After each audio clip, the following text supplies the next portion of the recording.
Now, no Cisco course will be complete without some information on the OSI model that everybody knows and loves.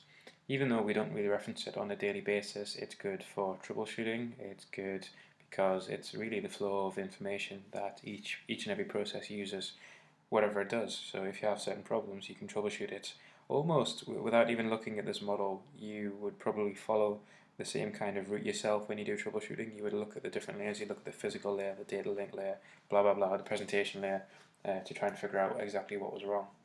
So we're going to have a look at describing the purpose and basic operations of the OSI and TCP/IP models. So the OSI model, the Open System Interconnection model, is a conceptual model that characterizes and standardizes the communication functions of a telecommunication or a computer system without regard of their underlying internal structure technology. So it's application, presentation, session, transport, network, data link, and physical. Now there's many acronyms you can use to remember this, many of which I can't mention here because they're far too rude. Strange how rude things tend to stick in your mind, but I remember it as American people seem to need data processing. So American people seem to need data processing. And providing you know what APSTNDA represent, you can fill these out perfectly. So the application layer, which is layer 7. This layer supports the applications and end user processes. Communication partners are identified, quality of service is identified, user authentication and privacy are considered, and any constraints on data syntax are identified as well. Everything at this layer is application specific. The layer provides application services for file transfers, email, and other network software services.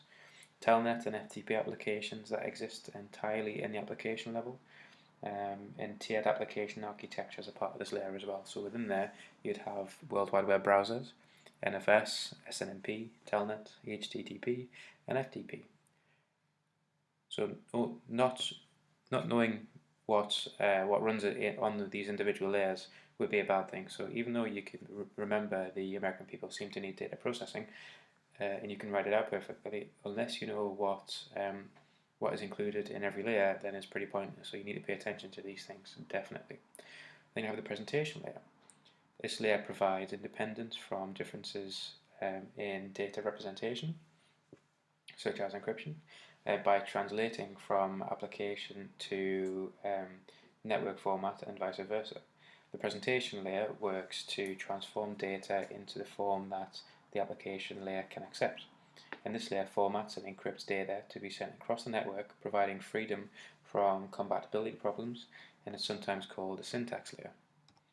And within there you would have encryption, ASCII, EBCDIC, TIFF, GIF, PICT, JPEG, MPEG, MIDI, MP3, blah blah blah, that kind of thing. You get the idea. It's whatever is used to be presented. And then we have the session layer. The session layer establishes, manages, and terminates connections between applications. The session layer sets up coordinates and terminates conversations, exchanges, and dialogues between applications at each end, and it deals with session and connection coordination. Within there, you'd have things like NFS, NetBIOS names anyway, RPC, and SQL. So, transport.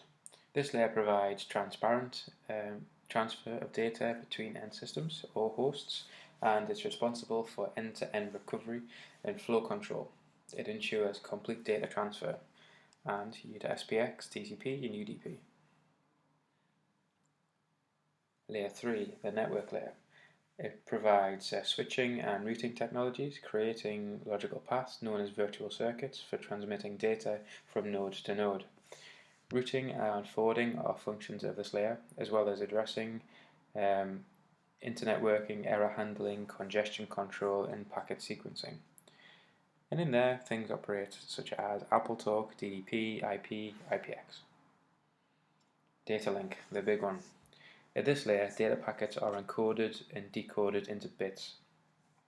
It furnishes transmission protocol knowledge and management and handles errors in the physical layer. Flow control and frame synchronization also come into this as well, then the data link layer is divided into two sublayers really. You have the media access control, which is the MAC layer, and the logical link control, the LLC layer. The MAC sublayer controls how a computer on the network gains access to the data and permissions to transmit. The LLC controls frame synchronization, flow control, and error checking. And within that you would have PPP, FDDI, ATM, IEEE, HDLC, and frame relay. Then we have the good old physical layer. The physical layer conveys the bit stream, an electrical impulse, light, or radio signal through the network at electrical and the mechanical level. It provides a hardware means of sending and receiving data on a carrier, including defining cables, cards, and physical aspects as well. Fast Ethernet, RS-232, and ATM are all protocols within the physical components, as are Ethernet, FDDI, BZS, not used anymore really, V35, V24, and RJ45. So one thing I should have mentioned is that the data as it flows through these different levels is called something else every time. Now the way that we remember that is do, sergeants pay for beer. So data or packet is a pass-through application layer referred to as data. In presentation it's data. In session it's data. In transport it's segment. In network it's a packet.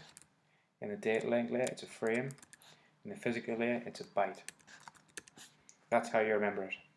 Do sergeants pay for beer, and as data flows through these levels, that's usually how it's referred to as it goes through the kind of encryption process, and it gets kind of bits, the different packets added onto it. If it's added on at the application layer, it's called data. If it's added on at the transport layer, it's called segment. Network, packet, data link, frame, and physical. And what about the TCP/IP model, I hear you say? So this is how it differs. The top three layers of the OSI model, the application, presentation, and session layer, are cut down into one layer for the TCP/IP model, the application layer. Transport and transport control protocol and UDP are also kind of condensed into one layer, which equals transport. The networking layer of the OSI model translates to the internet protocol layer. Data link is the same, and physical is the same as well.